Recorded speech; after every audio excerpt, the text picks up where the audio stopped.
سلام نو وخت په خیر د دې مهال خبرونه د اخر خلاص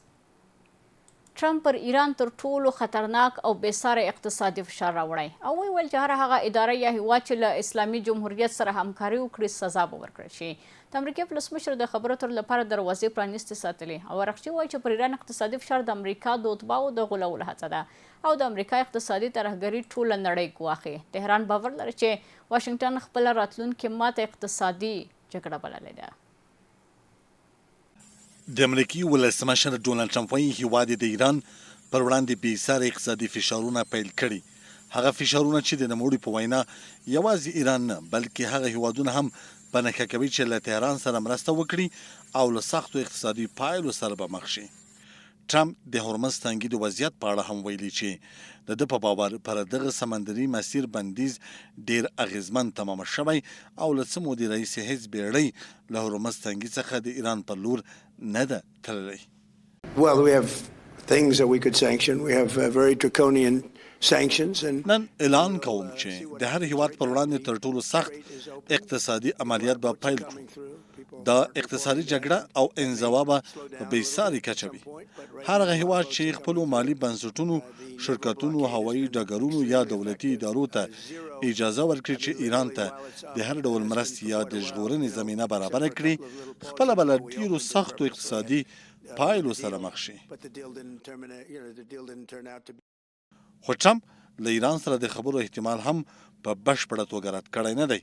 نوموړي ټینګار کړی چې د داسې خبرو لپاره د ایران له لوري د اټومي وسلو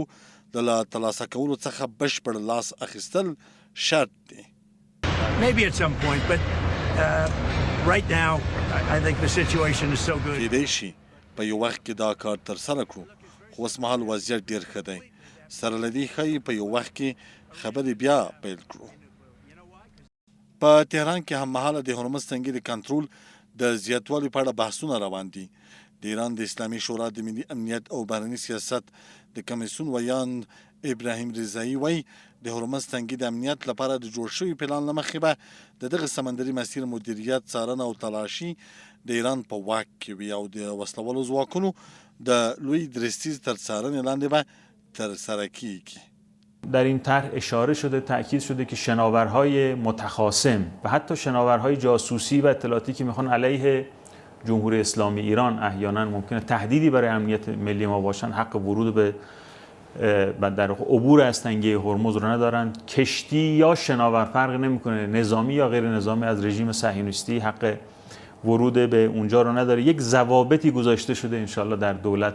باید روی آیین‌نامه اون کار بشه که برای تعرفه و گرفتن هزینه خدمات یا عوارض از شناورها و کشتی‌هایی که از این مسیر عبور میکنه ضوابط اونجا در واقع اختیارش به ستاد کل نیروهای مسلح داده شده هرمز تنګي د انرژۍ د لیږد لپاره د نړۍ له مهمو سمندري لارو څخه دی او په دې مسیر کې هر ډول محدودیت یا د بیړیو تګ راتګ ګډوډۍ کولی شي د ایران او امریکا له پولو راخوا پراخې پایلې ولري یوه نوې څېړنه ښایي چې په افغانستان کې د واک ته ترلاسه کولو راهیسې ایران چین او ترکیې له اسلامي امارت سره تر ټولو ډېرې ډیپلوماټیکې اړیکې لرلې دي د څېړنې له مخې اسلامي امارت په تېرو 5 کلونو کې له بېلابېلو هیوادونو او ادارو سره له 3600 ډېرې ډیپلوماټیکې اړیکې او غونډې کړې دي خو ډېری یې د هیوادونو لا تراوسه د اسلامي امارت حکومت په رسمیت نه دی پېژندلی وذلك هو الفوز العظيم د 2021 زیږدیز کال د اګست پر 15مه د اسلامي امارت له بیا واکمنېدو وروسته له سیمه ییزو او نړیوالو هیوادونو سره د افغانستان ډیپلوماټیک تعاملات دوام لري خو د دغو تعاملاتو کچه د هیوادونو ترمنځ د پام وړ توپیر لري د واشنګټن د نږدې ختیځ د پالیسۍ انسټیټیوټ د لوړپوړو څېړونکي آرون وایزلن د یوه تازه ارزونې له مخې اسلامي امارت د 2021 زیږدیز کال د اګست له 15مې څخه د 2026 زیږدیز کال د اګست تر 15مې پورې له 103 هیوادونو او بنسټونو سره د 3651 ډیپلوماټیک لیدنو او اړیکو خبر ورکړی دی ایران د 494 تعاملاتو په لرلو سره د دې نوملړ په سر کې دی ورپسې چین د 432 تعاملاتو او ترکیه د 394 تعاملاتو په لرلو سره په 2م او 3م ځای کې دي. قطر د 340 او ازبکستان د 314 تعاملاتو په لرلو سره په 4م او 5م ځای کې دي. یکی از اصلهای مهم در تجارت بحث ریجنال انتگریشن و هم اتصال منطقه‌ای است. کشور ایران و همچنان ترکیه و چین هر دو به افغانستان داد و ستود خوبتر داشته باشند و در عین حال کالاهای خود به شکل درستش به فروش رسانیده باشند، میان از این کشورها طبیعتا در مقیاس منطقه‌ای میتونه اثرات مثبت را داشته باشه. میزان اشتغال بلند میبره و در عین حال مردم قدرت خرید پیدا میکنه. در کل در مقیاس منطقه‌ای بالندگی و شکوفایی را مردم تجربه میکنه. سره له دې پراخو تعاملاتو له دغو 5 هیوادونو څخه هیڅ یو هم اسلامي امارت په رسمي توګه په رسمیت نه دی پیژندلی. د نړۍ په کچه روسیه یوازینی هیواد دی چې اسلامي امارت یې په رسمیت پیژندلی دی. په همدې حال کې ترکیه او د خلیج او منځني اسیا یو شمېر هیوادونو د اسلامي امارت له لوري معرفي شوي ډیپلوماټان منلي، خو دا اقدام د حکومت د رسمیت پیژندنې په معنا نه دی. تازه څېړنه ښیي چې په وروستیو کلونو کې د اسلامي امارت تګلاره تر ډېره له هیوادونو سره د شته اړیکو پر پراخولو متمرکزه وه. دغه اړیکې د قونسلګریو، ګډو کمیسیونونو او سوداګریزو شوراګانو له لارې تعقیبېږي.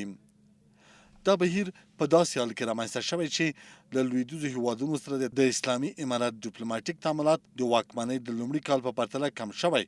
د دې ارزونې له مخې د اسلامي امارت د ټولو ډیپلوماټیکو تعاملاتو په منځ کې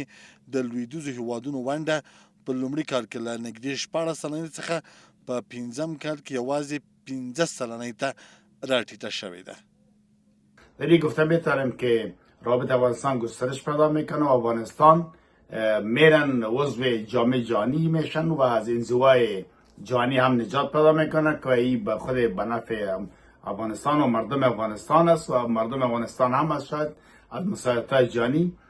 برخوردار شوه و در عرصه اقتصادی و تجارتی و ترانزیتی هم یک امید خوبه برای افغانستان در آینده داره. د دې ارزونې لیکوال آرون وای زلین وای اسلامي امارت په داسې حال کې له بېلابېلو هیوادونو سره خپلې اړیکې پراخې کړي چې د ښځو او نجونو او امنیتي مسایلو په اړه په خپلو سیاستونو کې د پام وړ بدلون نه دی راوستی. په ټوله کې د ارزونه ښیي چې له اسلامي امارت سره ډیپلوماټیک تعاملات په ځانګړې توګه په سیمه کې د پراخېدو په حال کې دي، خو د اړیکو او تماسونو زیاتوالی په خپله د حکومت د رسمیت پیژندنې په معنا نه دی. اوس اصلي پوښتنه دا دی چې آیا له سیمې سره د پراخو تعاملاتو دوام کولی شي د اسلامي امارت د نړیوال دریځ د بدلون لپاره زمینه برابره کړي او که به د ډیپلوماټیک تعامل او رسمیت پیژندنې ترمنځ واټن همداسې دوام ولري. د ملګرو ملتونو د ماشومانو وچې صندوق یا یونیسف په کابل کې یو ښوونځي کې د چاودنې له امله د 9 او 14 کلونو ترمنځ د 42 ماشومان د ټپي کېدو په اړه ژوره اندېښنه څرګنده کړې ده. یونیسف زیاته کړې چې د ځورونکو پیښه د ماشومانو د دوامدار ساتنې او هغو لومړنۍ خدماتو اړتیا ته یو بله یادونه شوې چې دوی ورته اړتیا لري. له بل خوا د ماشومانو او وسلوالو شخړو لپاره د ملګرو ملتونو د ځانګړي استازي دفتر هم په چاودنه کې د لسګونو ماشومان د ټپي کېدو په راپور ژوره اندېښنه څرګنده کړې ده او د پیښې په اړه د یونیسف په څیر د بشپړې څېړنې غوښتنه کړې ده. در راستای تامین امنیت امارت اسلامی افغانستان تمام کوشش خود میکنه، ولی حادثه دین روز یک بم دستی است که از طرف کدام جنایتکار حمله انجام شده در یک مکتب و هدفش هم هیچ معلوم نیست که هدف چی بوده. خب بدون شک یک جنایت آشکار است به خاطر جلوگیری همچون جنایت و یافتن عاملین آن. تمام تلاش‌ها جریان دارد که انشالله زودتر عاملین پیدا خواهد شدن و در آینده تکرار همچون موضوعات جلوگیری خواهد شد. ټاکل شوې ده چې د افغانستان د سرو زرو او زرګرۍ د صنعت لومړی نندارتون سږکال د وږي یا سنبلې په درګمه ترسره شي. د صنعت چارواکي او فعالان وایي چې په هیواد کې د سرو زرو د ډیزاین، تولید او پروسس ظرفیت لوړ شوی او اوس د افغانستان د سرو زرو صنعت د ځان بساینې مرحلې ته نږدې شوی دی. دوی د کورني تولید لپاره د لازیاتو ملاتړ، د مات شوي سرو زرو د صادراتو مخنیوي او د افغان زیوراتو د صادراتو لپاره د چمتووالي غوښتنه کوي. د افغانستان د سرو زرو او زرګرۍ د صنعت لومړی نندارتون ټاکل شوی چې د روان لمریز کال د یوه میاشتې په 3 نیټه جوړه شي. د دې صنعت مسؤلین او فعالین وایي په وروستیو کلونو کې په هیواد کې د سرو زرو د ډیزاین، تولید او پروسس ظرفیت زیات شوی او اوس د بازار د اړتیا یوه د پام وړ برخه په هیواد کې دننه برابریږي. دوی ټینګار کوي چې د زرګرۍ له صنعت څخه د لا ډیرو ملاتړ له لارې د کارموندنې، اقتصادي ودې او په بهرنیو بازارونو کې د افغانستان د تولیداتو د سیالۍ زمینه برابریدی شي. په همدې کې د افغانستان د زرګرانو د اتحادیې مشر محمد بشیر احسانزاده د دغه نندارتون جوړیدل د کورني صنعت د معرفي کولو او د هیواد له ملي پانګې څخه د اغیزمنې ګټې اخیستنې لپاره مهم فرصت بللی. نوموړي ویلي دغه نندارتون کولی شي په نړیوالو بازارونو کې د افغانستان د تولیداتو د سیالۍ زمینه برابره کړي. در حدود 90% تولیدات وطن ماست که ما میخواهیم که دیگه به نام عربی، بحرینی، سنگاپوری تولیدات ما به فروش نرسد و ما همین افتخار با ولایت‌های خود که تولیدی است میخواهیم که ازمی بخش دیگه به نام ازمی ولایت‌های ما به تمام دکان‌ها و بازارها به فروش برسد. چون هدف از این ماشگاه هر چقدر که 100 تولیدات ما بلند بره، سرمایه ملی ما حفظ میشه، چون طلا جزء سرمایه ملی کشور است. هر چقدر که ضرورت به مواد خام پیدا شود، این ارتقا و ظرفیت تولیدات ما زیاد شود، ما به مو اندازه میتوانیم که سرمایه ملی خود حفظ کنیم. د زرګرانو د اتحادیې سلاکار عبدالنصیر رښتیا په یوې خبري غونډه کې ویلي د دغه نندارتون جوړیدل په هیواد کې د سرو زرو او زرګرۍ د صنعت د وړتیاو د معرفي کولو لپاره ښه فرصت دی. خواهش و تقاضای ما این است که امارات اسلامی افغانستان زمینی صادرات طلا را به ما مهیا بسازد تا ما بتانیم به شکل قانونی طلا را به بیرون از کشور صادر بکنیم. نظر به ساخت و دیزاین و مرغوبیت و استاندارد شدن طلای افغانستان در مارکت‌های بیرونی تقاضا بی‌نهایت زیاد است و تقاضا در مارکت‌های بیرونی سبب ازی شده که صنعت طلا در افغانستان رشد بکنه. اگر زمینه صادرات از زیر امارات اسلامی افغانستان مهیا بکنه، بدون شک ما میتونیم با افزایش صادرات هم خلق ارز بکنیم، یعنی کرنسی خارجی یا دلار داخل کشور بره که خود سبب تقویت پول ملی ما میشه و تقاضای ارزی افغانستان رو مرفوع میسازه. از سوی دیگر صادرات سبب ایجاد اشتغال و کار میشه و از سوی هم میتونه سبب رشد اقتصادی گرده. د زرګرانو صنعت فعالان په داسې حال کې د دغه صنعت پر پراختیا ټینګار کوي چې له کورنیو تولیداتو څخه د لا ډیر ملاتړ له هیواده د مات سرو زرو د وتلو د مخنیوي او د افغانستان د ګاڼو د صادراتو لپاره د زمینې برابرولو غوښتنه کوي. د کرنې اوبو لګولو او مالدارۍ وزارت وایي چې د افغانستان او بیلاروس د ګډ اقتصادي او سوداګري کمیسیون دویمه غونډه د دواړه هیوادونو د کرنې وزیرانو عطاالله عمري او یوري ګورلوف په مشرۍ په منسک کې ترسره شوه. په دې کتنه کې دواړو خواوو د کرنې او مالدارۍ ټکنالوژي، لیږد کرنیزو ماشینونو، کیمیاوي سرې تولید، د خوړو او لبنیاتو پروسس او ګډې پانګونې په برخو کې د همکارۍ په اړه بحث کړی دی. د افغانستان د کانونو او تیلو په سکتورونو کې د بیلاروسي شرکتونو لپاره د پانګونې فرصتونه هم وڅېړل شول. په ورته وخت کې د عطاالله عمري په مشرۍ افغان پلاوي په منسک کې